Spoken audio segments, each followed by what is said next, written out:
Hello बच्चों, कैसे हो आप। उम्मीद करता हूँ आप ठीक ठाक हो और आपकी पढ़ाई लिखाई अच्छी चल रही है।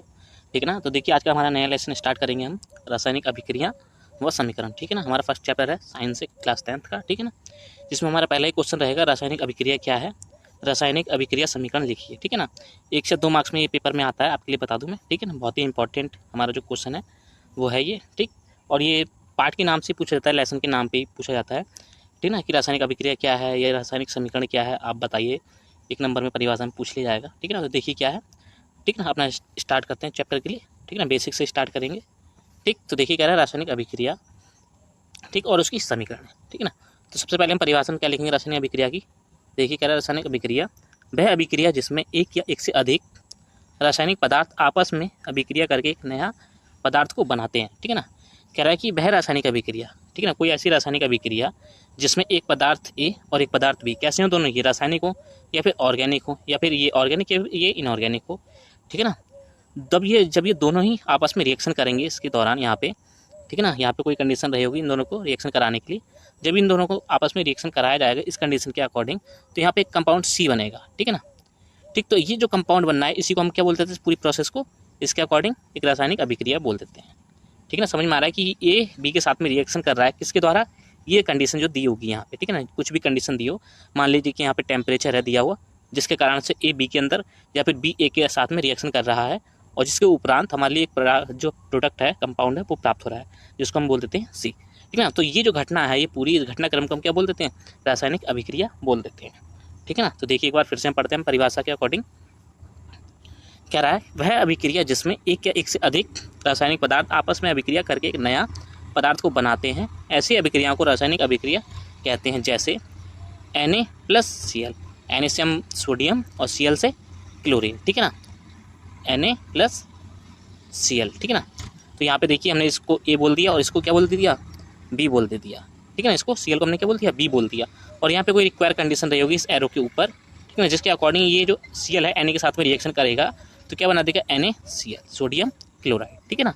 तो इस प्रकार से जो सोडियम क्लोराइड का हमारे पास कंपाउंड बना, ठीक है ना, इस कंडीशन के द्वारा, और ये दोनों आपस में रिएक्शन हुए, यही जो घटनाक्रम होता है इसको हम क्या बोल देते हैं, रासायनिक अभिक्रिया बोल देते हैं। ठीक है ना। आपको समझ में आ रहा है ना। चलिए फिर आगे देखिए।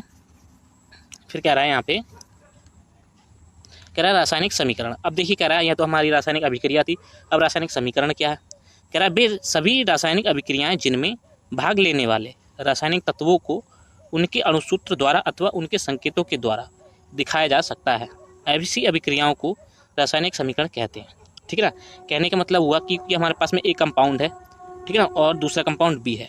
ठीक। इनके अणुसूत्र क्या है, ठीक है ना, और उसके रासायनिक संकेत क्या है। ठीक है ना। इनके रासायनिक संकेत क्या है। ठीक। उन संकेतों के द्वारा हम उस अभिक्रिया को दिखाएं, जिससे क्या करे, ये एक नया पदार्थ बना दे। ठीक है ना। तो जिस सिंबल के द्वारा दिखा रहे हैं, जिन संकेतों के द्वारा दिखा रहे हैं, उस रिएक्शन को पूर्ण करा रहे हैं हम, ठीक है ना, तो उसी को हम क्या बोल देते हैं, एक रासायनिक अभिक्रिया समीकरण बोल देते हैं। ठीक है ना। इसमें क्या होता है कि जो रासायनिक तत्व हैं उनके अणुसूत्र और जो संकेत होते हैं उनके द्वारा हम अभिक्रिया को दिखाते हैं, जैसे Na+Cl। ठीक है ना। तो ये क्या है, तत्व है, एक रासायनिक तत्व है। ठीक है ना। और Na क्या है, इसका एक रासायनिक संकेत है। जो सोडियम है उसका रासायनिक संकेत है Na, और जो क्लोरीन है वो भी क्या, एक तत्व है रासायनिक। ठीक है ना। और ये जो है Cl, ये क्या है, एक रासायनिक संकेत है किसका, Cl जो क्लोरीन है उस तत्व का। ठीक है ना। तो ऐसी जो रिएक्शन है जिसमें हम उनके संकेतों के द्वारा उनको दिखाते हैं तत्वों को, उस समीकरण को हम क्या बोल देते हैं, रासायनिक समीकरण बोल देते हैं, या रासायनिक अभिक्रिया समीकरण बोल देते हैं। ठीक है ना। जैसे यहाँ पे देखिए Na+Cl नेगेटिव। ठीक है ना। अब आप देखिए यहाँ पे Na सिंगल है, प्लस Cl वो भी सिंगल है, और डायरेक्ट में यहाँ पे NaCl आ रहा है बन के। ठीक है ना। और यहाँ पे देखिए आप कि Na+Cl नेगेटिव है। ठीक है ना। तो हम देखिए यहाँ पे मैंने यहाँ पे प्लस का और नेगेटिव का साइन नहीं लगाया, जबकि यहाँ पे प्लस और नेगेटिव का साइन लगाया है। क्यों लगाया है इसके लिए हम आगे देखेंगे। ठीक है ना। आपको अगर पता है तो बहुत बढ़िया, नहीं पता है तो आप कोशिश करिए कि यहाँ पे प्लस का साइन कैसे आया और नेगेटिव का कैसे आया। ठीक है ना। नहीं आता तो मैं आपके लिए बाद में बता देता हूँ। ठीक है ना। देखिए फिर कह रहा है रासायनिक अभिक्रिया के द्वारा, ठीक है ना, रासायनिक अभिक्रिया के द्वारा बना पदार्थ में भाग लेने वाले जितने तत्व हैं होते हैं, ठीक है ना, कह रहा है जो पदार्थ बना है ये NaCl, ठीक है ना, इसमें जितने भी भाग लेने वाले तत्व होंगे उनके गुणधर्म कुछ बने पदार्थ में उपस्थित होते हैं। ठीक है ना। ठीक। कह रहा है इस पदार्थ में जितने भी तत्वों ने भाग लिया बनने में, मान लीजिए हमने यहाँ पे 2Na लगा दिया और यहाँ पे 2Cl कर दिया, तो यहाँ पे क्या आएगा, 2NaCl आया। ठीक है ना। तो इसमें जितने भी भाग लेने वाले पदार्थ होंगे, ठीक, मान लीजिए A B+C, कोई 3 कंपाउंड है, ये कंपाउंड आपस में रिएक्शन करके यहाँ पे कोई कंडीशन दी हमने, इस कंडीशन के द्वारा तीनों आपस में मिले और कोई कंपाउंड बना दिया डी। ठीक ना, अब ये डी कंपाउंड बनाया हमारा इसके अंतर्गत, ठीक है ना, जब इसको चेकआउट करेंगे, ठीक है ना, लैब में टाइट्रेट करेंगे इसको, ठीक है ना, तब हमें पता चलेगा इसको सिंथेसिस करने के बाद कि इस कंपाउंड के अंतर्गत बी के भी गुणधर्म दिखाए जा रहे हैं, सी के भी गुणधर्म दिखाए जा रहे हैं और ए के भी गुणधर्म दिखाए जा रहे हैं। ठीक है ना, तो आगे देखिए कह रहा है यहाँ पे उपस्थित होते हैं। ठीक, फिर कह रहा है कि रासायनिक अभिक्रिया में भाग लेने वाले तत्वों को या पदार्थों को अभिकारक कहा जाता है। ठीक है ना, कह रहा है जो तत्व हैं ये, ठीक है ना, ये जो यही रासायनिक अभिक्रिया में भाग ले रहे हैं, इसमें कौन कौन से तत्व ले रहे हैं, सोडियम और क्लोरीन, Na+Cl जो है, NaCl, ये क्या है, अभिक्रिया में भाग ले रहे हैं। ठीक, जो किसका निर्माण कर रहे हैं, NaCl का। ठीक है ना, फिर कह रहा है यहाँ पे उनको अभिकारक कहते हैं, जो साइड है ये, ठीक है ना, इस साइड जितने भी तत्वों को क्या कहलाएंगे, अभिकारक कहलाएंगे। मान लीजिए A, B+C और इन्होंने उत्पाद बनाया कोई डी प्रोडक्ट बनाया। ठीक है ना, इस समय अभिकारक कितने हैं हमारे पास में, 3, 1 2 3। ठीक है ना, इनमें से एक क्रियाकारक होगा, चाहे बी इसके साथ में भी रिएक्शन करे, इसके भी साथ में रिएक्शन करे। ठीक है ना, एक क्रियाकारक होता है तो अभिकारक होते हैं। ठीक है ना, तो इस पूरे प्रोसेस मतलब ये जो पूरा कॉन्सेप्ट होता है इसको हम क्या बोलते हैं, अभिकारक। ठीक है ना, चलिए आगे देखिए।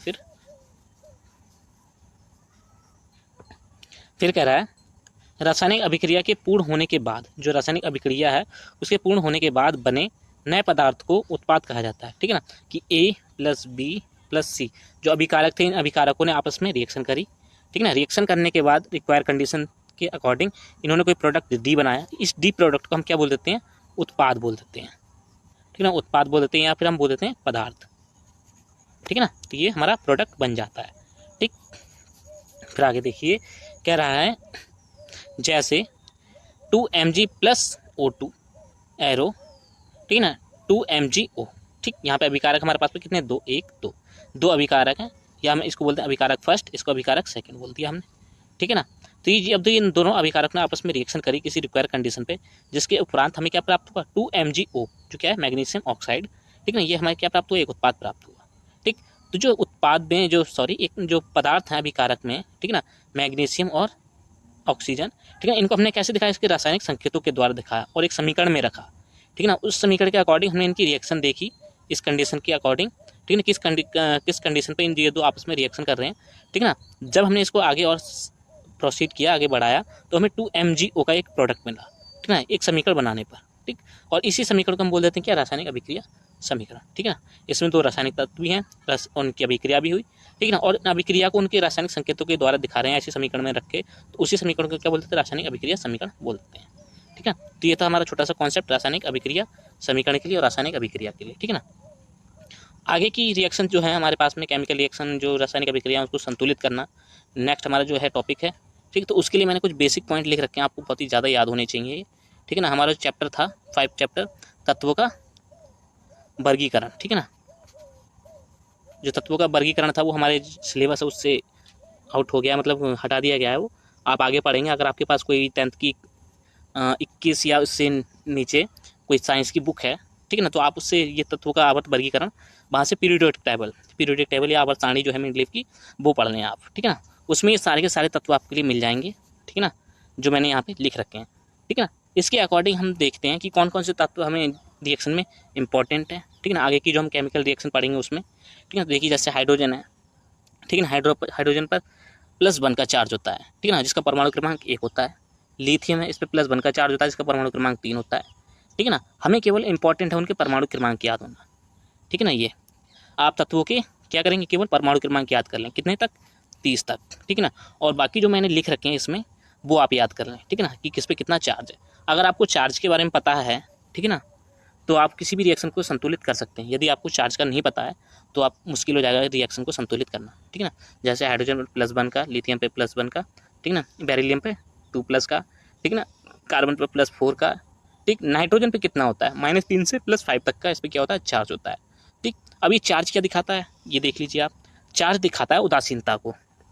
ठीक है ना, कोई तत्व है, ठीक, मान लीजिए ए तत्व है, बी के साथ में रिएक्शन करके कोई सी कंपाउंड बनाया। ठीक है ना, यहाँ पे क्या है, एक ये अस्थायी होगा, ये भी क्या होगा, एक अस्थायी होगा। जब ये दोनों अस्थायी आपस में रिएक्शन करेंगे, ठीक है ना, तो क्या बनाएंगे, एक स्थायी कंपाउंड बनाएंगे। ठीक है। जैसे कि मैंने आपके लिए यहाँ पे बताया था कि Na क्या है, मैंने प्लस में लिया है, Cl क्या है, नेगेटिव में लिया है। ठीक, तो Na प्लस क्या था, एक अस्थायी कंपाउंड है, ठीक ना, और ये भी क्या है, एक अस्थायी कंपाउंड है। जब ये दोनों अस्थायी आपस में रिएक्शन करके क्या कराएंगे, एक स्थायी कंपाउंड का बनाएंगे, ठीक है ना। जैसे कि मैंने यहाँ पे लिखा है Na प्लस Cl, ठीक, ये भी रिएक्शन ठीक है, ये भी ठीक है, ठीक है, रिएक्शन दोनों ही बेटर हैं। बट यहाँ पे हमें समझना पड़ेगा कि Na के ऊपर प्लस क्या है और नेगेटिव क्या है, ठीक ना। ये इनकी स्थायित्व को दिखा रहा है यहाँ पे कि जो Na है इसने एक इलेक्ट्रॉन को क्या करा है, आउट किया अपने पास से, ठीक, और Cl के पास क्या है, एक इलेक्ट्रॉन को इसने क्या करा, ग्रहण किया है, किससे, सोडियम से, जिस कारण से इन दोनों ने रिएक्शन करी और एक NaCl का क्या करा, एक स्थायित्व कंपाउंड बनाया। यहाँ पे भी वही हुआ, बट यहाँ पे मैंने चार्ज का शो आउट नहीं किया है। क्यों नहीं किया है, क्योंकि ये रिएक्शन हमने सीधे सीधे लिख दी है, यहाँ पे हमें रासायनिक अभिक्रिया समीकरण दिखानी है, इस कारण से मैंने इसको कुछ इस प्रकार से लिखा है। और एक्चुअल में जब हम रिएक्शन को संतुलित करेंगे तो उसको हम कुछ इस बेसिस पे जानेंगे, ठीक है ना, कि Na प्लस Cl नेगेटिव, ठीक है ना, या फिर यहाँ पे Be2 प्लस, ठीक है ना, O2 negative, F1 negative, Na plus, Mg2 plus, Al3 plus, ठीक है ना, P+5, S2 negative, Cl1 negative, K1 plus, Ca2 plus, Mn plus 2 से प्लस 4 प्लस 6 प्लस 7, ये क्या इसकी ऑक्सीडेशन नंबर है, ठीक है ना। तो आपको केवल इन तत्वों के चार्ज याद कर लेने हैं, चार्ज याद करने हैं, ठीक ना, कि किस पे कितना चार्ज होता है। जैसे हमारे पास सिल्वर है, Ag+1 का चार्ज होता है उस पर, ठीक है ना। गोल्ड है, ठीक है ना, गोल्ड है हमारे पास में Au पे कितना होता है, +1 और +3, लेकिन मैक्सिमम +1 का यूज़ होता है, ठीक है ना। मरकरी है, उस पर Hg2+ का चार्ज होता है, मतलब 2+, ऑक्सीडेशन नंबर मतलब +2 का चार्ज होगा उस पर, ठीक है ना। शीशा है, उस पर +2 का चार्ज होगा, ठीक है ना। मतलब क्या करेगा ये कि अपने पास से 2 इलेक्ट्रॉन को निकाल देगा और क्या पड़ेगा, ये अपना स्थायित्व प्राप्त कर लेगा, ठीक है ना। OH नेगेटिव है, ठीक है ना, यहाँ पे OH नेगेटिव है, तो ये कैसा है, क्षारीय समूह, लेकिन इस पर OH जो है ये समूह है, ठीक है, और इस पर कितना चार्ज होता है, -1 का चार्ज होता है, ठीक।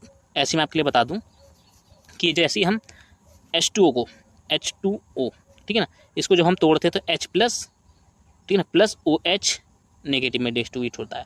तो यहाँ से देखिए हमारे लिए क्या प्राप्त हुआ, यहाँ से हाइड्रोजन का ये और OH का ये, ठीक है ना। तो आप जब इन दोनों की रिएक्शन कराएंगे, ठीक है ना, तो क्या प्राप्त होगा हमारे लिए H2O, कुछ इस प्रकार से कंपाउंड प्राप्त हो जाएगा, ठीक है ना। तो बेसिक मैंने आपके लिए बता दिया कि हमें इंपॉर्टेंट कितना है, ठीक। अगर आपको नहीं आ रहा तो देखिए मैं H2O को फिर से बता दूँ आपके लिए, ठीक है ना। देखिए कि हमने जैसी H+ की रिएक्शन OH नेगेटिव के साथ में कराई, ठीक है ना। अब ये देखिए अगर इसकी जगह पे Na रख दूँ, Na+ Cl नेगेटिव, ठीक है ना, वही कंडीशन आ रही है ना यहाँ पे। देखिए एक मिनट फिर से कि Na+ Cl नेगेटिव, ठीक है ना, इन दोनों ने मिलकर क्या बनाया था, NaCl, एक उदासीन कंपाउंड बना लिया, जबकि कैसे थे, एक आयनिक थे, ठीक। और यहाँ पे भी क्या है, आयनिक है, H+ में है, ठीक है ना, हाइड्रोजन, और Cl नेगेटिव में कहाँ पे है, Cl अपना यहाँ पे ये रहा, यहाँ पे देखिए आप, ये है Cl हमारा क्लोरीन, कैसा 1 नेगेटिव में है, ठीक है, तो 1 नेगेटिव में। ऐसे OH हमारा क्या है, 1 नेगेटिव में, तो 1 नेगेटिव ये है, ठीक है ना। जब ये रिएक्शन करेंगे आपस में, ये 1+ है, ये 1 नेगेटिव है, दोनों आपस में रिएक्शन करके क्या बनाएंगे, H2O, ये हमारा क्या बना, एक उदासीन कंपाउंड बन गया। तो इस कारण से मैं आपके लिए बोल रहा हूँ कि आपको ये चार्ज याद करना जरूरी है, बहुत ही ज़्यादा इंपॉर्टेंट है आपके लिए चार्ज याद करना, ठीक है ना। आप 10th में हैं, 11th में हैं, चाहे 12th में हैं, साइंस से अगर आप पढ़ाई कर रहे हैं तो आप BSc हो गई, आपकी MSc हो गई, ठीक है ना। आप में इन सभी जगहों पे इसका यूज़ करना पड़ेगा, ठीक है ना। अगर आपको ये याद नहीं है तो सबसे बड़ी गलती है, आप केमिस्ट्री पढ़ रहे हैं, ठीक है ना, आप केमिस्ट्री पढ़ रहे हैं तो सबसे बड़ी गलती आप ये याद नहीं कर पा रहे हैं, ठीक है ना। आप कोई भी रिएक्शन कंप्लीट नहीं कर पाएंगे, ठीक है ना, जब तक आपके लिए चार्ज कंप्लीटली याद ना हो, ठीक है ना। और रिएक्शन बहुत ही इंपॉर्टेंट है केमिस्ट्री में, ठीक है ना, साइंस में, ठीक। तो चार्ज आप बेसिकली याद कर लीजिए, बार बार कह रहा हूँ आपके लिए, बहुत ही इंपॉर्टेंट है, ठीक। बाकी मिलते हैं अगले लेक्चर में, ठीक है ना, ऑल द बेस्ट। बाकी आप मैंने आपको बता दिया कि आपके चैप्टर से तत्वों का आवर्त वर्गीकरण जो चैप्टर 5 है वो हट गया है, ठीक है ना, हटा दिया गया है चैप्टर 5, ठीक। तो आप कोई पुरानी किताब उठा लें, ठीक है ना, 22 की या उससे नीचे की, या 21 से उसके नीचे की, ठीक है ना, आप जो आपके भाई बहन होंगे उनकी रखी होगी, तो आप वहाँ से देख लें, ठीक। और आवर्त सारणी, ठीक है ना, आवर्त सारणी से जो उसकी मेंडलीव की सारणी है वो आप याद कर लें, कितने, मात्र 30 तक बहुत है आपके लिए, ठीक है ना। जब आप 12th में जाएंगे तो आपको मैक्सिमम 50 तक याद होनी चाहिए, वरना 30 तक से भी काम हो जाता है, ठीक है ना। तो आपके लिए बहुत ही इंपॉर्टेंट जानकारी है इस लेक्चर के अंतर्गत, ठीक है ना। आगे के लिए मिलते हैं अगले लेक्चर में, all the best, bye bye, ठीक है ना। और अच्छे से रिवीजन कीजिए। एक बात और, अगर आपने ये पढ़ रखा है तो अपने फ्रेंडों के साथ में जरूर डिस्कस कर दें, ठीक है ना। रासायनिक समीकरण संतुलित करने के लिए ये जो कुछ महत्वपूर्ण तत्व रासायनिक अभिक्रिया के लिए हैं, ये कुछ नहीं बहुत ही ज़्यादा इंपॉर्टेंट है, कुछ नहीं है, बहुत ही ज़्यादा इंपॉर्टेंट है। कोई भी केमिकल रिएक्शन आ जाती है A1 से लेकर 100 तक में, इन तत्वों का यूज़ मिलेगा आपके लिए वहाँ पे, ठीक है ना। अगर आपको उनकी चार्ज ही नहीं पता तो आप रिएक्शन को संतुलित नहीं कर पाएंगे, ठीक है ना। चलिए जैसे कि मैंने यहाँ पे एक एग्जांपल दे दूँ, 2Na+2Cl, ठीक है ना। तो इसका कंपाउंड कैसे बनेगा, 2NaCl, ठीक है ना। और अगर यदि आपने चैनल को सब्सक्राइब नहीं किया है तो प्लीज़ आप लाइक कर लीजिए और सब्सक्राइब भी कर लीजिए, ताकि आगे के लेक्चर में आपके लिए जल्द से जल्द प्रोवाइड करा सकूँ, ठीक है ना। बस आपका एक सब्सक्राइब बहुत है हमारे लिए, ठीक है ना, आगे की वीडियो बढ़ाने के लिए या बनाने के लिए, ठीक है ना। तो मिलते हैं अगले लेक्चर में। All the best, bye bye, ठीक है।